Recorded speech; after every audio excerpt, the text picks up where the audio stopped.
我哋一齊思想彼得前書第5章第6至14節嘅信息之前，我哋一齊祈禱。天上嘅父神啊，既然你嘅能力係高過我哋，你賜恩俾謙卑嘅人，主啊，願你係降我哋為卑，我亦都願意係被你降為卑嘅時候，我哋信服喺你嘅大能嘅手下，主啊，然之後你嘅恩典，你藉着耶穌死而復活，賜俾我哋平安，先至嚟到去臨到我哋，叫我哋願意喺時常將我哋嘅憂慮嚟到去喺你面前嚟到去卸下，亦都教導我哋嚟到去警醒度日，禱告奉耶穌基督聖名而求，阿門。喺普羅嘅文化裏邊咧，自卑咧往往咧係被睇為咧係負面嘅，係。因為咧就會認為一個人咧過度睇低自己嘅時候咧，就會失去應有嘅自我。但係今朝我哋頭先主席帶我哋嚟到去讀到彼得前書最後嘅2段經文嘅時候咧，就會發現彼得喺5章6節啊，一開始佢就勸讀者嚟到去自卑，使到我哋會以為信服神咧，就要貶低自己到無地自容咁嘅樣咧，咁先叫謙卑。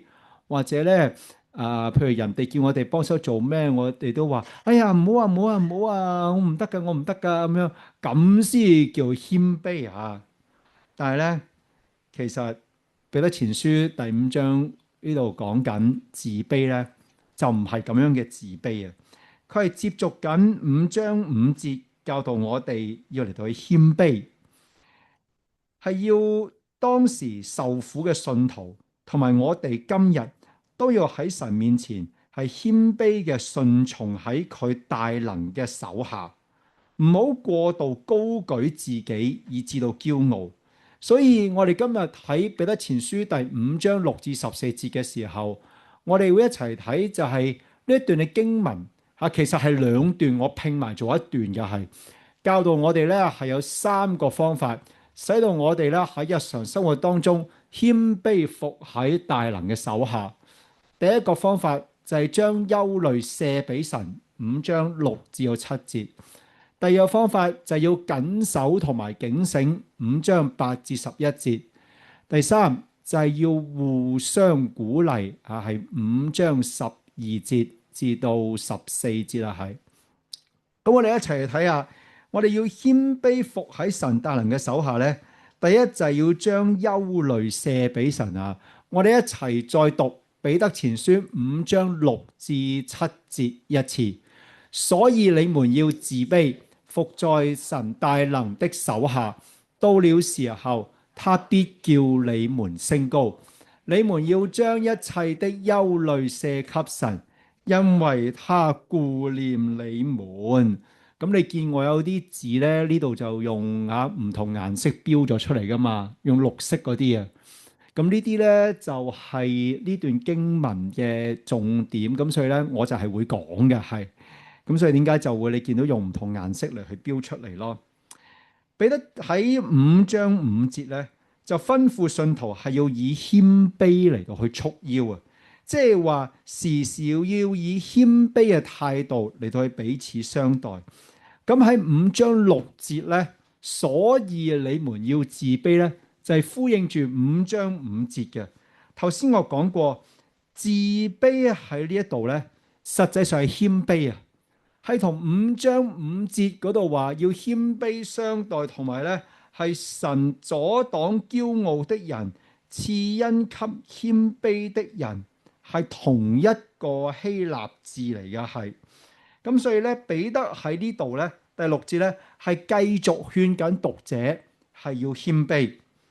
咁而謙卑啊呢一度啊喺6節呢一度嗰個嘅動詞咧，係指基督徒必須要俾神降卑人自己嘅性情同埋狀態，好似耶穌佢道成肉身，佢降卑為人一樣。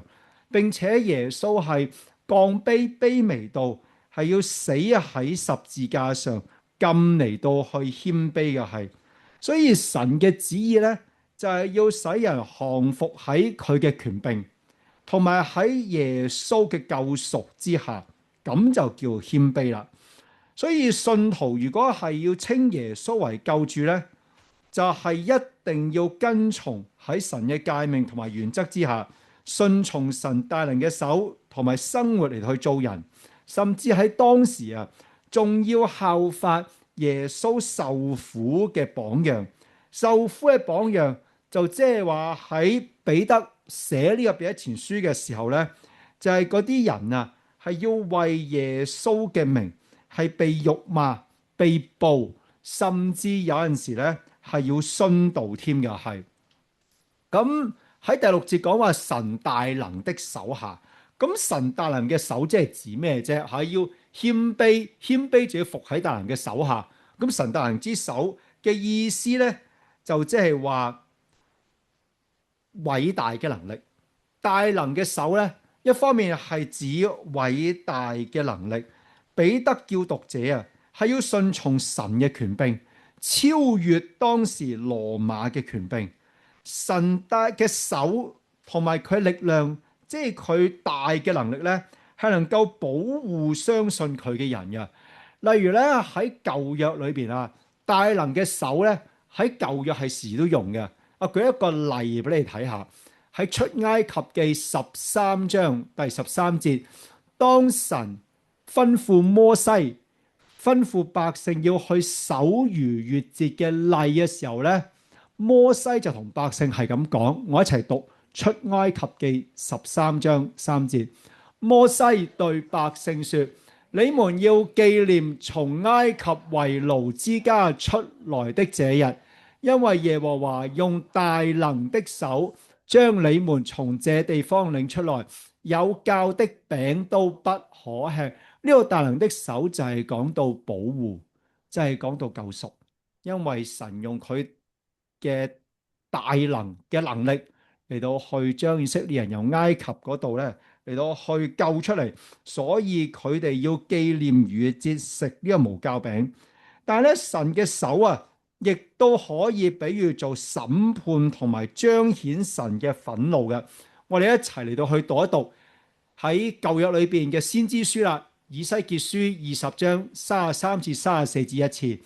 主耶和華說：我指着我的永生起誓，我總要作王，用大能的手和伸出來的膀臂，並傾出來的憤怒治理你們。我必用大能的手和伸出來的膀臂，並傾出來的憤怒，將你們從萬民中領出來，從分散的列國內聚集你們。以西結書咧係講到咧嗰啲嘅以色列人咧喺建立咗王國之後咧，佢哋唔聽神嘅話，佢一路違背神嘅誡命啊，所以咧神就藉着好多嘅先知嚟到去預告咧，神必定會係懲罰佢哋，使到佢哋國破家亡而被俘虜。以西結書咧就係一個先知叫以西結，佢好早期咧已經係被俘虜咗去巴比倫。佢就喺巴比倫嗰度嚟到去講神要佢講嘅話，就係神會用大能嘅手，並且咧伸出嚟嘅臂，係要嚟到去用憤怒去審判、懲罰、治理呢一啲嘅以色列人咧嚟到去罰佢哋係。所以我哋見到咧喺彼得前書呢度講緊服喺大能嘅手下，就係指服喺神嘅保護，同時亦都要順從，神係會審判。喺信徒受苦嘅時候，神會有佢嘅保護，但係神同時亦都會審判嗰啲唔信嘅人，同埋嗰啲喺真道上跌倒嚟到去面對受苦嘅時候否認基督嘅人。咁跟住咧喺5章7節嗰度咧就繼續講。點樣先至喺行動上做到謙卑服喺大能嘅手下？第7節咧就係話要將一切嘅憂慮嚟到去卸俾神。咁卸俾神啊，卸呢一個動詞啊，嗱，就唔係我哋中文講嘅射博啊。你講射咧，可能咧就會諗到射博啊，唔係咩意思？射呢一個字咧喺希臘文裏邊咧係有拋擲出嚟咁解啊，拋啊抌出去咁樣解嘅係，即係話當時嘅信徒咧喺神面前被神使佢哋謙卑嘅時候咧，佢哋嘅行為、佢哋嘅方法、佢嘅結果就係會將佢哋受苦而產生出嚟嘅憂慮咧嚟到去拋出去，係俾神啊係。當佢哋喺受苦之中諗到神嘅時候，就願意將一切嘅憂慮轉俾佢，轉俾神。諗到神嘅時候咧，就係顯出佢哋順從喺神嘅權能之下。無論受苦嘅結果係佢哋要死亡，或者佢哋係一時被釋放，佢哋都諗到神嘅時候咧，就表現出佢哋係謙卑，唔係自己孭住嗰啲憂慮唔放咁樣樣。咁所以咧，佢哋能夠咁樣樣去信靠神啊？點解人謙卑能夠將憂慮卸俾神啊？喺第七節最後咧就係咁講啦，因為他顧念你們。因為彼得話神係錫住佢哋嘅，神係照顧住佢哋嘅神嚟噶。原來咧喺彼得嗰陣時啊，嗰啲嘅人認為咧，好多羅馬嘅神啊，羅馬係拜好多嘅天上嘅偶像嘅，嗰啲嘅偶像咧係唔會顧念人嘅，嗰啲嘅假神咧，佢哋唔會嚟到去眷顧人嘅。但係彼得就話主耶穌係會顧念，係會眷顧佢哋嘅。眷顧佢嘅時候，主耶穌係會陪住佢哋，係會幫佢哋，係會安慰佢哋。所以佢哋能夠喺耶穌面前謙卑嘅信服喺耶穌嘅大能之下，同埋可以將自己喺受苦當中一切嘅憂慮咧嚟到去係卸俾神。嚟到去咧，係嚟到去，係俾轉到去咧喺神嘅當中啊，係咁。仲有咧，就係當信徒咁樣做嘅時候，我哋去翻第六節啦。神仲有一個應許就係咧，他必叫你們升高啊，係當時基督徒嘅社會地位好低微，但係佢哋願意謙卑信服喺神嘅大能之下嘅時候，就算佢哋幾低微都好。神係會顧念佢哋嘅憂慮，同埋係到咗一個時候咧，神係會叫佢哋咧嚟到去係升高，即係話神有一日係會提高呢一啲受苦嘅基督徒。你話幾時啊？唔知，因為咧呢度係指緊神再來嘅時候，但係再來嘅時候咧係冇人知幾時嘅，彼得自己都唔知。信徒自己都唔知，但係呢個應許就係話，到神再嚟嘅時候，信佢嘅人喺受苦嘅當中，佢哋唔會再係被羅馬人睇為係羞恥嘅人，佢哋係俾神係睇作為配得尊崇同埋享有永生嘅人。咁謙卑呢一個嘅教導啊，對我哋活喺今日，仍然都係喺生命嘅成長裏邊咧，係非常之重要嘅。係因為呢一個係我哋平日嘅言語同埋行為，時時都係我哋唔為意當中咧係流露出嚟嘅。我哋嘅唔謙卑啊，我哋嘅驕傲或者我哋嘅內心嘅自我啊，好多時咧就係喺唔為意嘅時候咧流露出嚟。好多時咧會係喺我哋連我哋錯咗。我哋犯咗錯，我哋犯咗驕傲嘅罪咧，有陣時我哋都唔會留意，亦都咧係唔會咧即刻嚟到去承認嘅。係喺彼得前書5章6至7節就話俾我哋知咧，謙卑係咩咧？就係願意俾神降服我哋喺佢嘅力量同埋喺主權之下，係以喜樂同埋以自願嘅態度。係將憂慮以祈禱嚟到去話俾神知，並且俾神操練我哋更多喺憂慮同埋懼怕嘅困境嘅當中咧，嚟到去諗到佢。我哋今日嘅憂慮啊，會同彼得時代嘅基督徒咧係好唔一樣嘅。係彼得時代嘅基督徒咧，會由於相信耶穌，會被人恥笑啦，俾人辱罵啦，俾人捉啦，同埋俾人殺死嘅。但係今日我哋所面對嘅憂慮咧，我哋嘅擔憂咧，就係一啲會使到我哋轉入咗去一個牛角尖嘅情況，累積起上嚟咧，就會不知不覺咁覺得自己嘅生活已經係絕望，所有嘅事情咧都解決唔到啊！嗰啲人咧，我哋會覺得係幫我哋唔到嘅，好多時咧，連神都幫我哋唔到嘅，只有我哋咧喺度自怨自艾嘅，就係好多時咧就係一個咁樣嘅累積。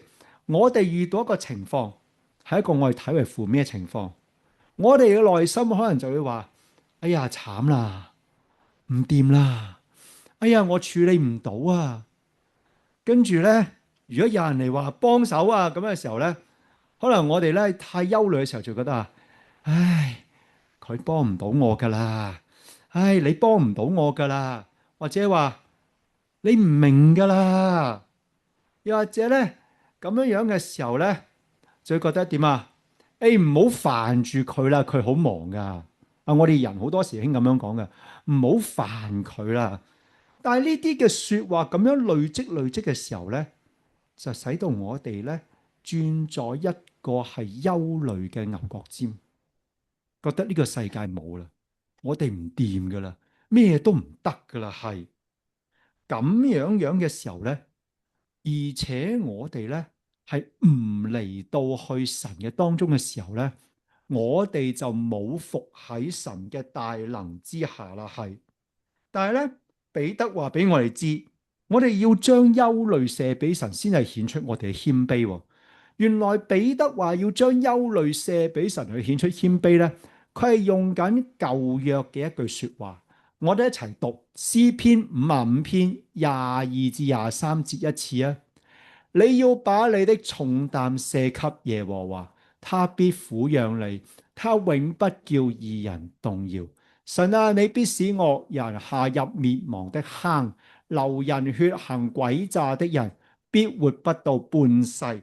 但我要倚靠你。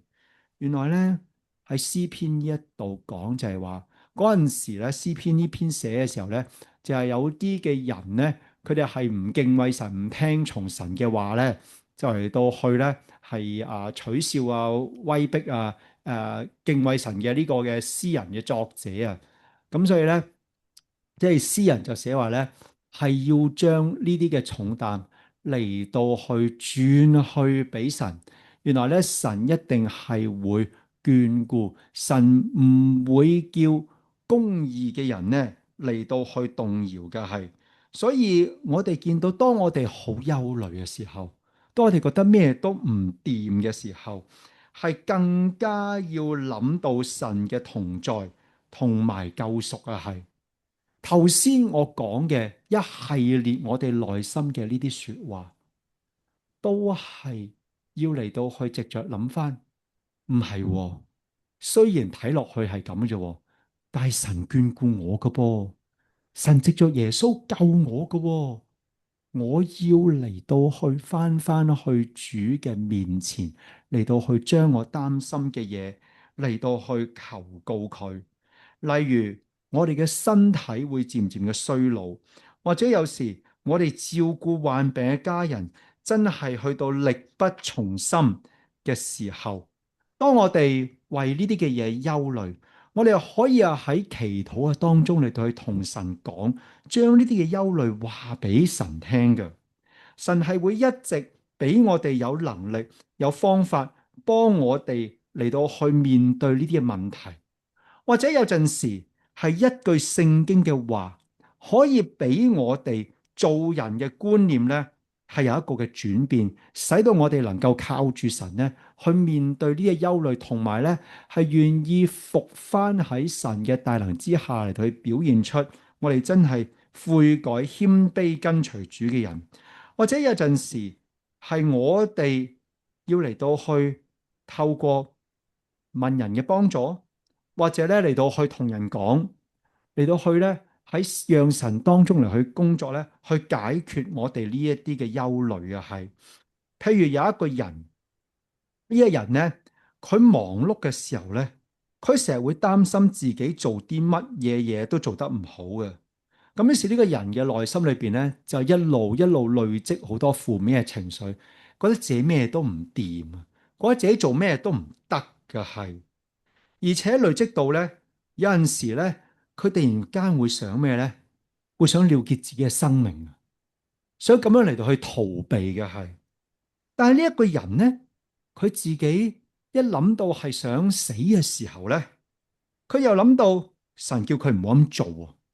原來咧，神喺困難嘅當中，日日都陪住佢。耶穌係為佢死而復活嘅時候，佢諗到，既然耶穌係愛佢，耶穌係顧念佢嘅時候，幾困難都好，耶穌仲係陪緊佢。耶穌嘅救贖係唔會變嘅，佢就唔可以藉着死嚟到去殘害神賜俾佢嘅生命。所以佢就不斷學習，將重擔同神講，亦都分享俾一啲嘅人聽，因為佢明白神係眷顧同埋愛惜佢嘅神，唔係喺困難嘅當中唔理佢。即係頭先有一首詩歌都唱噶，昨日今日直到永遠，耶穌不改變啊嘛。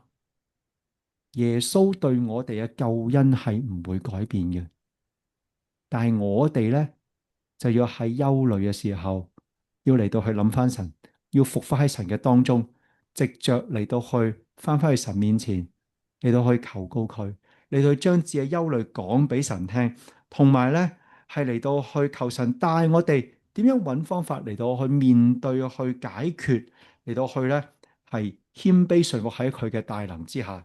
第二點，謙卑服喺大能嘅手下咧，就要係謹守同埋警醒啊！係彼得前書5章8至11節，我一齊讀呢4節經文一次啊！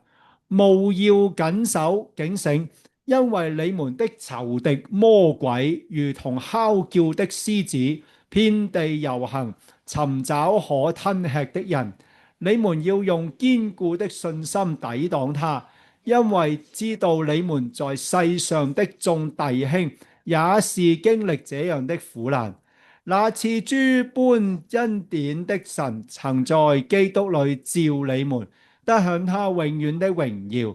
等你們暫受苦難之後，必要親自成全你們，堅固你們，賜力量給你們。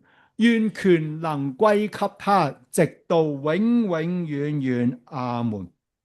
彼得咧係寫俾當時受苦嘅基督徒咧，喺呢度咧有兩個命令嚟到去承受同埋面對受苦，係嚟到去謙卑服喺神嘅大能之下嘅。第一個咧就係8節嘅謹守，第二個咧亦都係8節裏面接住嘅警醒啊。呢兩個都係命令嚟嘅。謹守呢一個詞語咧，喺彼得前書1章13節同埋4章7節已經出現過噶啦。係彼得係喺嗰兩段經文啊，都吩咐信徒面對受苦、面對逼迫嘅時候係要謹慎自守啊。係所以面對受苦逼迫係要更加嘅謹慎。好似我哋今日面對一啲嘅苦況嘅時候，我哋更加要謹慎我哋講嘅說話，同埋我哋諗嘅心態，唔好隨便話，哎呀，耶穌你唔陪住我噶啦，耶穌你唔係真噶，唔好隨便有咁樣樣嘅諗法啊。係同埋咧警醒啊。嗱，警醒呢一個詞語咧，其實咧彼得佢自己咧喺以前咧聽過好多次嘅。係原來咧彼得喺年輕嘅時候，佢一路跟住耶穌噶嘛。彼得啊，我哋可以話係12個門徒當中最跟耶穌最近嗰個啦，係咪？彼得喺佢年輕嘅時候親耳聽過耶穌，幾次嚟到去講警醒嘅。例如其中有一次，耶穌喺耶路撒冷嘅橄欖山嗰度，叫佢同埋門徒警醒，講緊一啲末世嘅事情，講緊耶路撒冷嘅聖殿係會被毀嘅。耶穌就對住彼得同埋對住其他嘅十一個門徒講咗呢一番嘅說話。我一齊讀馬可福音13章35至37節一次。所以你們要警醒，因為你們不知道家主什麼時候來，或晚上，或半夜，或雞叫，或早晨，恐怕他忽然來到，看見你們睡着了。我對你們所說的話，也是對眾人說，要警醒。呢度耶穌佢親口同彼得講，要警醒啊！因為你哋呢啲門徒唔知道神再來嘅日子係幾時，所以要時刻嘅嚟到去警醒。之後耶穌同門徒食完最後晚餐，去到客西馬尼園嘅時候，咁耶穌喺呢一個客西馬尼園嗰度嚟到去祈禱啦。咁佢祈禱嘅時候咧，門徒做緊乜嘢啊？嗰陣時瞓覺啊！彼得都係，其實但嗰陣時彼得未三次不認主噶吓。耶穌同彼得講咗佢會三次不認主，但係咧彼得未三次不認主嘅。咁喺客西馬尼園嗰度咧，彼得同呢班門徒咧就瞓緊覺，所以耶穌就同彼得同呢班門徒有一段咁樣嘅說話同埋命令。我哋一齊讀馬可福音14章37至38節一次。應該係34至38節啦，唔好意思啊。對他們說：我心裏甚是憂傷，幾乎要死。你們在這裏等候警醒。他就稍往前走，俯伏在地禱告說：倘若可行，便叫那時候過去。他說：阿爸父啊，在你凡事都能，求你將這杯撤去。然而不要從我的意思，只要從你的意思。耶穌回來，見他們睡着了，就對彼得說：西門，你睡覺麼？不能警醒片時麼？總要警醒禱告，免得入了迷惑。你們的心固然願意，肉體卻軟弱了。耶穌好憂傷喺客西馬尼園嘅時候，點解啊？佢知道佢自己要去邊啊？要死啦！要被釘十字架，耶穌自己係知嘅，所以耶穌好憂傷。佢叫嗰啲嘅門徒要警醒啊，要留神啊，要祈禱啊。呢個時候，因為耶穌將要被賣同埋要被捕啦。跟住耶穌佢仲求神話，如果可以嘅話，將呢一個杯，即係十字架嘅死亡啊，將呢一個死亡攞走啊！但係咧，只要從天父嘅意思。但係耶穌見到嗰啲門徒做咩啊？瞓晒覺嘅，就指住對住彼得講啦：彼得，你仲瞓啊？唔可以警醒咩？總要警醒禱告，免得入了迷惑。迷惑嘅意思係試探，即係耶穌叫彼得就係話：你醒下祈禱啊！呢個時候唔好墮入魔鬼嘅試探裏邊啊！好啦，彼得喺年輕嘅時候聽過耶穌呢兩段嘅說話，到彼得前書嘅時候，我咪講過嘅，彼得寫彼得前書嘅時候，已經跟咗耶穌幾十年啦，老啦已經，後生嘅血氣嘅方剛，到人老嘅時候咧，變成點啊？係咪仲係咁血氣啊？唔係啦，已經變得咧成熟咗啦，老咗有好多嘅經驗啦。所以彼得記起耶穌嘅說話嘅時候，佢就用翻警醒嚟到去勸嗰啲信徒喺面對受苦嘅當中，要嚟到去謹守，要嚟到去警醒啊！係，而且彼得佢自己唔單止聽過耶穌叫佢警醒，佢自己都曾經有冇俾魔鬼試探勝過啊？彼得有，係咪？彼得嗰陣時客西馬尼園都瞓緊覺噶，仲有跟住彼得咧3次不認主，所以佢喺而家年老寫信寫到呢度最後嘅時候啦，佢叫信徒喺受苦當中要知道一樣嘢，點解要謹守？點解要警醒啊？就係因為佢哋呢啲嘅信徒面對最大嘅仇敵，唔係羅馬政府，唔係嗰啲嘅迫害，唔係嗰啲嘅死亡嘅威嚇，佢哋面對最大嘅仇敵係每時每一刻同佢哋作對嘅魔鬼啊！係魔鬼係點㗎？彼得話魔鬼係好似哮叫嘅獅子咁兇猛㗎，係。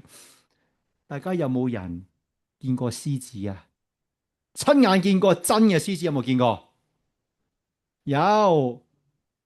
有冇人親眼見過係野生嘅獅子呢？動物園籠裏邊嗰啲唔算數啊！有冇人見過啊？冇啊！我可以話俾你知，我見過，因為我去過非洲嘅大自然保護區，嗰啲係冇籠噶，嗰啲係大自然保護區嚟噶。我見過獅子喺度食嗰啲動物啊！獅子係點噶？見到一隻動物佢係點啊？捉得嘅就攞嚟食，成年嘅 BB 嘅都唔放過噶係。所以獅子係點噶？遍地遊行，喺個草原嗰度周圍行，揾乜嘢啊？可以食嘅動物，可以捉到嘅動物，哮叫嘅時候就係嚟到去宣示自己嘅威權。彼得就話魔鬼就好似呢啲獅子咁樣樣噶啦。咁點解彼得要用獅子嚟去做比喻呢？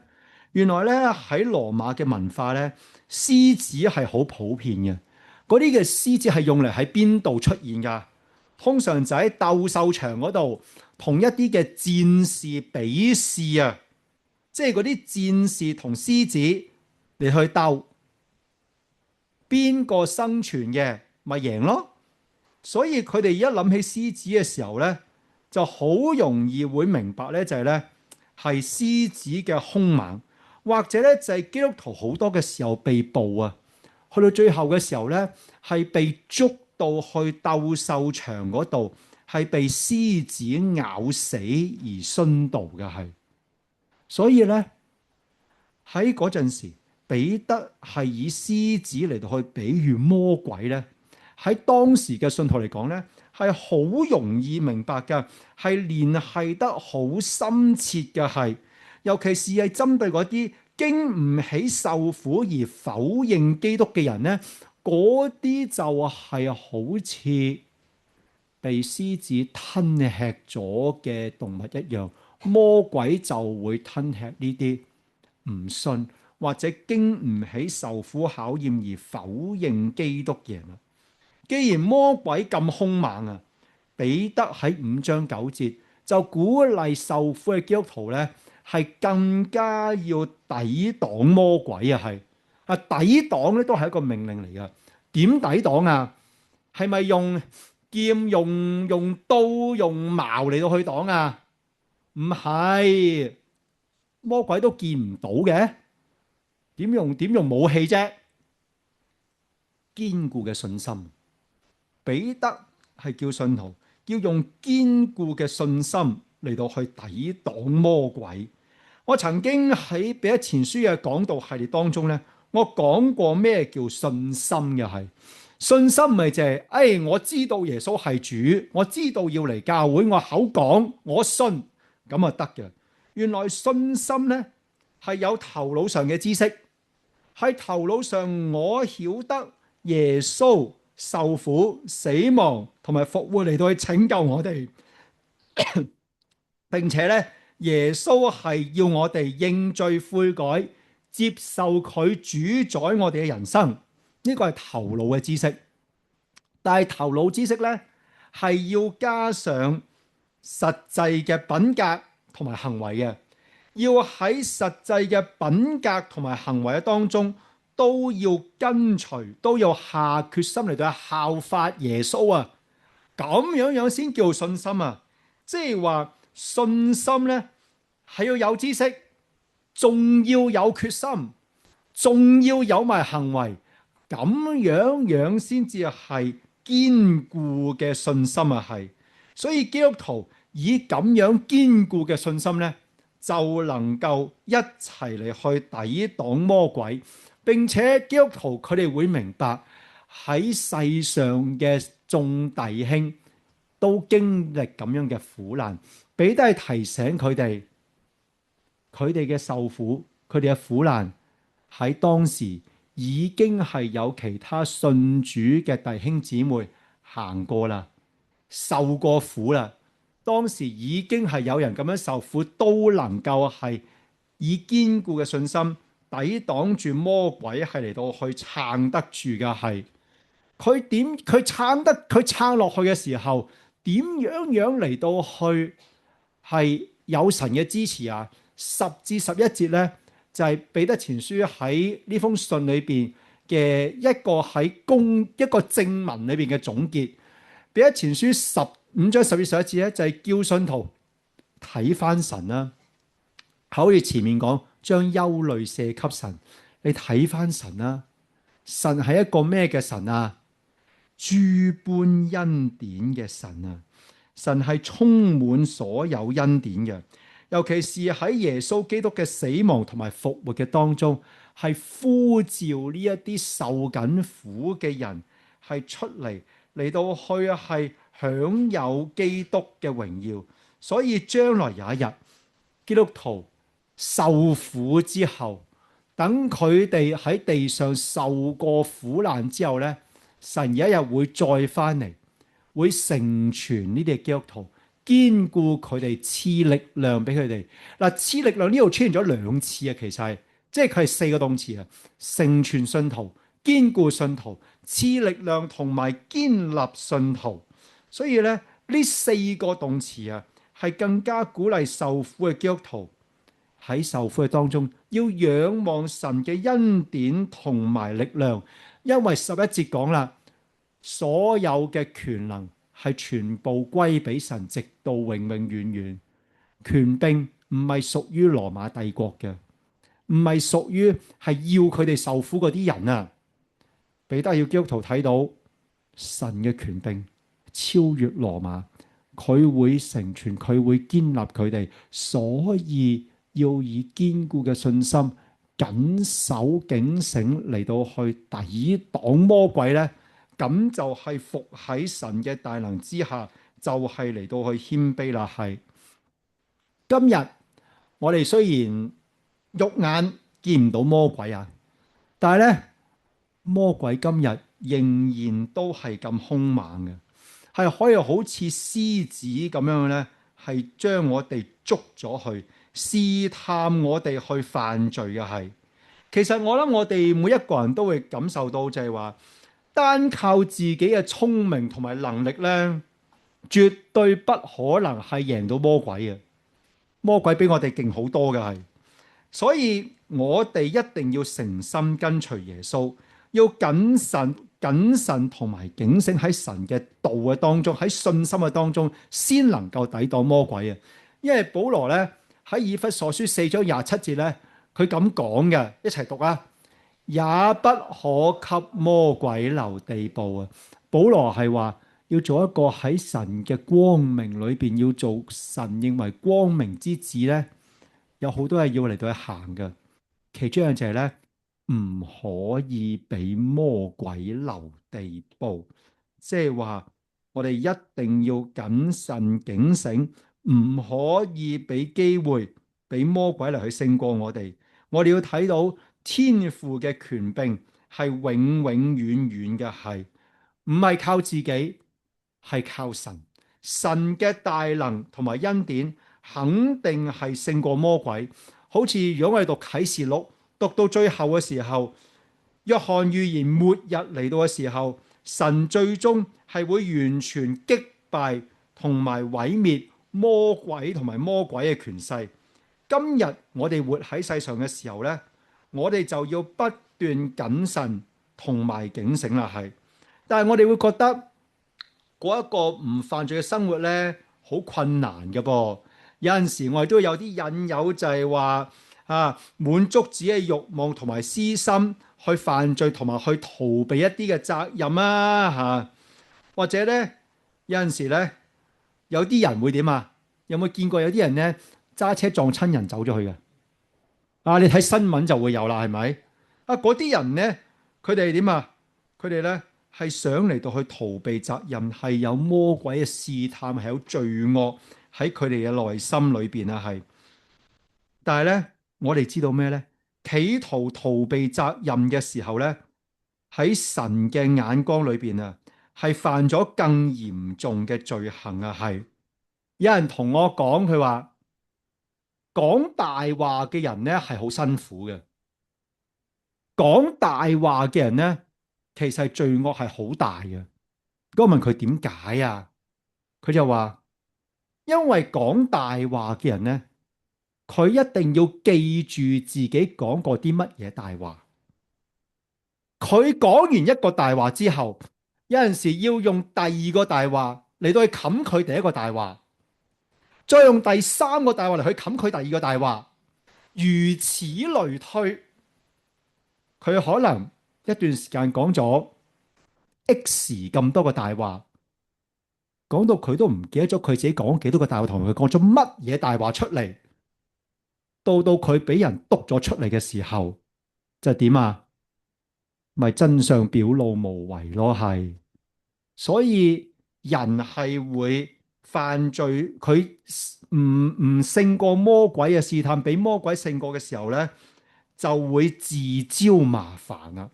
所以我哋今日要嚟到去以堅固嘅信心，警醒緊守，要抵擋魔鬼咧，我哋就一齊要及早嚟到神嘅面前咧，嚟到去悔改認罪啊！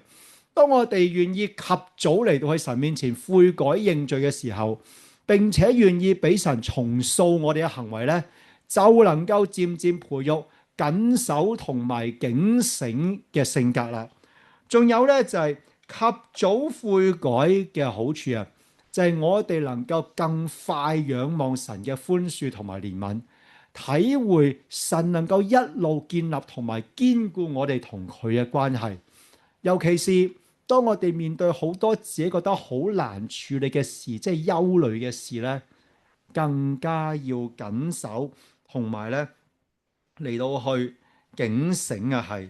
咁所以咧，我哋咧係要學習謹守同埋警醒咧，就要嚟到去及早悔改，使到我哋更深嘅體會到，我哋一定要有神，我哋一定要捉住神，先至能夠領受佢豐豐滿滿嘅恩典，能夠經歷到佢嚟到去堅立同埋堅固我哋，同埋我哋係依靠佢永永遠遠嘅權能，係勝過地上嘅一切嘅係。另外第三點啦，謙卑服喺大能嘅手下咧，仲有一個方法就係互相鼓勵啊！我哋一齊讀彼得前書5章12至14節一次。我略略地寫了這信，託我所看為忠心的兄弟西拉轉交你們，勸勉你們，又證明這恩是神的真恩。你們務要在這恩上站立得住。在巴比倫與你們同蒙揀選的教會問你們的安，我兒子馬可也問你們安。你們要用愛心彼此親嘴問安，願平安歸於你們凡在基督裏的人。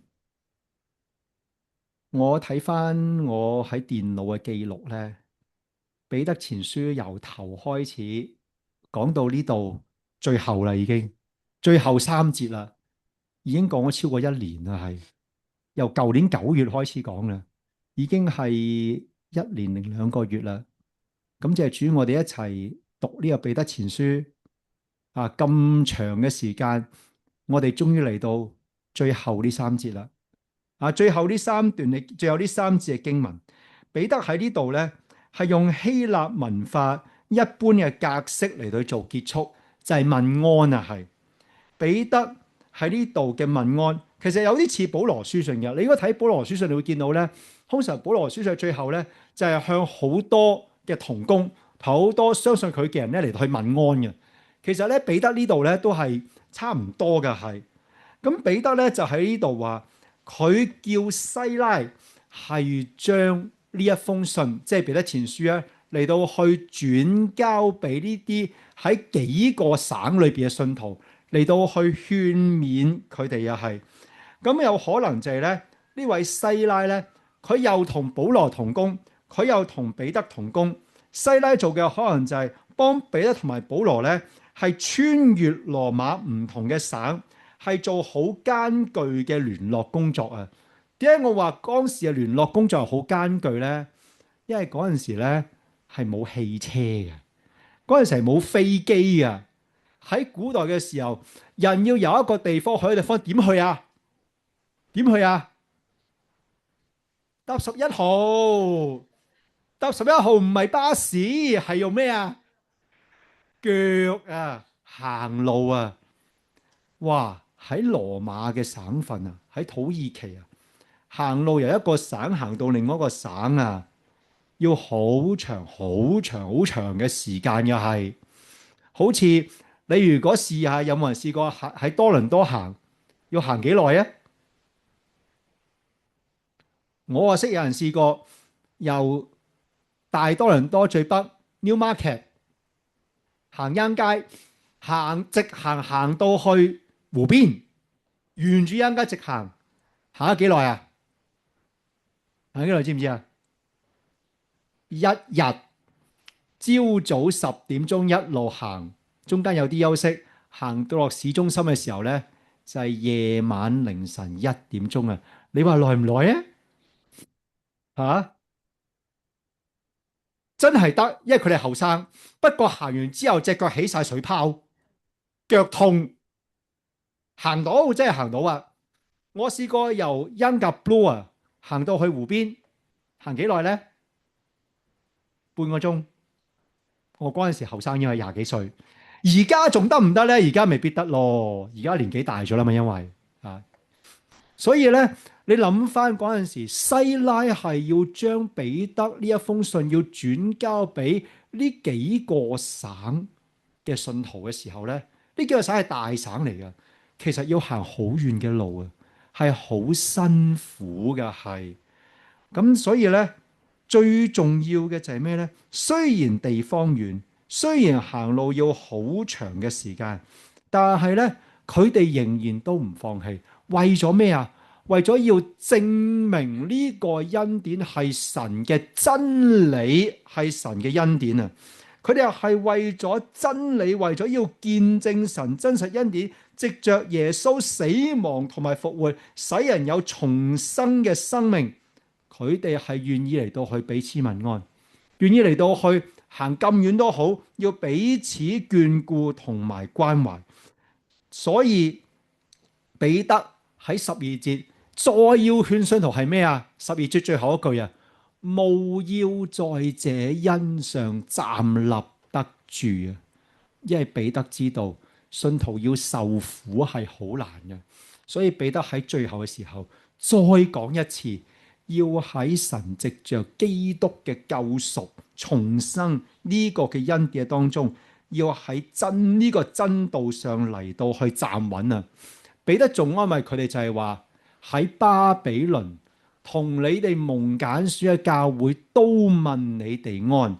嗱，巴比倫呢係今日喺伊拉克一帶，即係話喺伊拉克一帶呢嗰個巴比倫嘅地區呢係有啲教會呢。嚟到去向彼得嘅會眾嚟到去問安，彼得嘅同工馬可都問佢哋安。呢個兒子唔係指親生仔，呢個係指同工。彼得對馬可係好似好親密嘅同工一樣嘅係。你問呢個馬可係邊個呢？有可能係昔日同保羅一齊傳道逃跑嗰個。後來成長成熟咗，成為彼得同保羅好忠心嘅同工馬可。所以彼得係想話俾呢啲受苦嘅信徒喺羅馬嘅幾個省份聽，就係話我哋會嚟到去問你哋嘅安，我哋會嚟到去同埋你哋一齊嘅係。最後一句喺14節嗰度，彼得鼓勵呢啲受苦嘅信徒，大家都要嚟到去問安。喺羅馬嘅文化裏邊，問安嘅方法就係親嘴。今日可能我哋覺得好核突啊，唔會咁樣樣，大家錫大家嘅係啊。但係咧，當時喺羅馬嘅文化裏邊咧，佢哋係咁攬攬錫錫嘅係。家人大家係咁樣攬攬錫錫嚟到去問安嘅係啊，我哋覺得肉酸噶。但係今日有啲文化佢都係咁嘅喎。例如我舊時喺讀書嘅時候，我識一個同學，佢係巴西人嚟嘅。巴西人啊，南美人啊，問安就係咁樣攬攬錫錫噶啦。所以我哋兩個弟兄見到會點啊？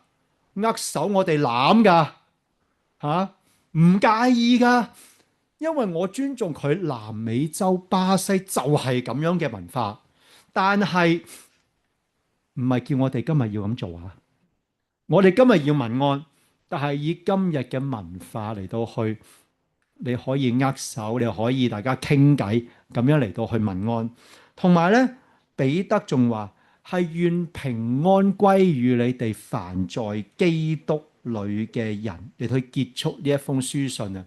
嗱，平安呢一度咧要解釋一下，因為平安咧我哋好多時咧都會係想要嘅係平安同埋站穩咧，係呢三節經文係最值得我哋要學嘅地方嚟嘅係平安咧就係咩咧？我哋星期日嘅時候咧，我哋好多時咧都係會想大家咧嚟到去有平安嘅。我哋咧喺星期日崇拜前後咧，都會彼此問安同埋交談嘅係，咁呢個咧係非常之好嘅係。喺我哋問安嘅當中咧，我哋都可以加上點啊？互相鼓勵，鼓勵乜嘢啊？鼓勵大家要喺耶穌嘅真道上嚟到去站穩啊！遇到困難嘅事，更加係要互相提醒關於耶穌嘅救贖同埋盼望啊，係，因為有好多咧，我哋好困難嘅咧，我哋係唔識解決或者係解決唔到嘅，解決唔到嘅時候咧，更加我哋要互相鼓勵，我哋嚟到去求耶穌帶我哋一日一日咁樣樣嚟到去度過啊，係平安咧。嗱，平安咧，我哋每個人都想要嘅。我第三點呢度寫，但係原來咧，真正嘅平安咧，唔係我哋中國人寫揮春寫咩啊？我哋有冇人寫揮春寫出入平安啊？有冇人寫過四季平安呀？有冇人寫過四季平安啊？有，我見過啊。我哋都會寫呢揮春嘅。但係我哋中國人講嘅平安咧，係指物質上無災無禍、豐豐足足。但係真正嘅平安唔係指呢樣嘢。你留意平安喺彼得前書咧，梗係同耶穌基督有關嘅。所以真正同埋恆久嘅平安咧，一定要確立喺耶穌嘅救恩同埋赦罪嘅裏邊啊。係，仲有就係咩啊？仲有就係咧，頭先講過啦，要站穩啊嘛。要站穩喺真道嗰度嚟到去彼此鼓勵，去學習真道。你話點鼓勵啊？其實有時甚至乎簡單到乜嘢啊？簡單到邀請朋友嚟聚會啊！你簡單到邀請人嚟主日學啊！就係為咗咁樣嘅邀請，等我哋一齊學習聖經，達至喺真理上站穩，已經係一個互相鼓勵嘅一步。所以有啲嘅我哋已經做緊嘅啦，感謝主，我哋可以嚟到去繼續嘅彼此鼓勵、彼此建立，嚟到學習，係互相鼓勵喺真道上站穩，領受基督嘅平安。平安咧，我仲有想講就係話，原來喺彼得前書1章2節咧，彼得一開始已經講噶啦，我一齊讀下。就是照父神的先見被揀選，藉着聖靈得成聖潔，以致信服耶穌基督，又蒙他血所灑的人，願因為平安多多的加給你們。留意一樣嘢，平安係咩啊？係喺信服耶穌基督，被佢喺十字架上流血嘅時候洗淨我哋嘅罪，咁樣先至係叫做平安啊！所以去到最尾嘅時候呢，就係呢份嘅平安係歸於我哋每一個信佢嘅人。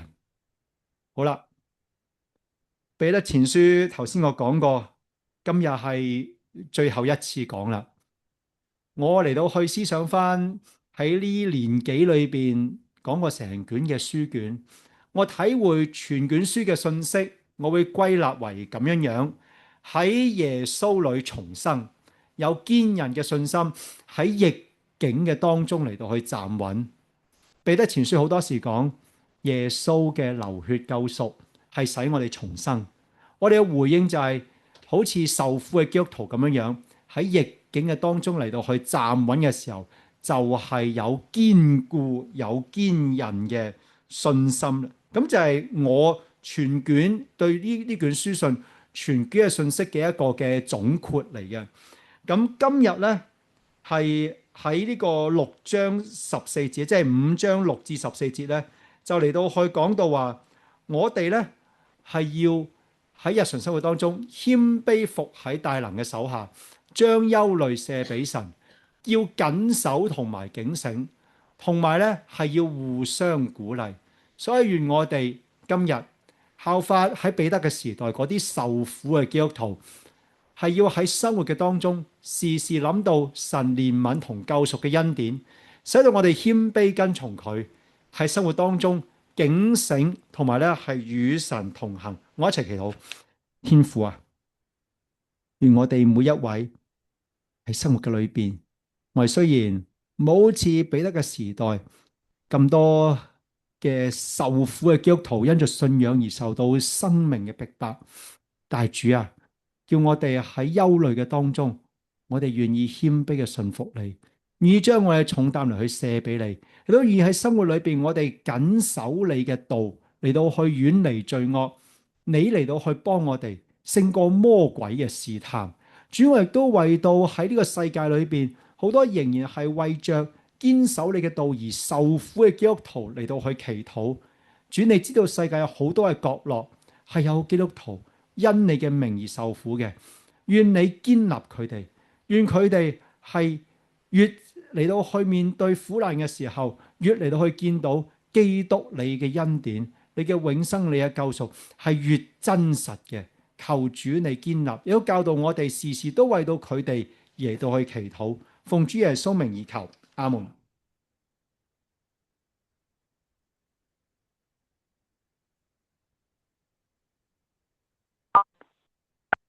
好，我哋都坐咗一段時間，我哋一同嚟到起立，再嚟到唱一首嘅回應嘅詩歌，靠近父神嘅心，生命聖詩嘅326首。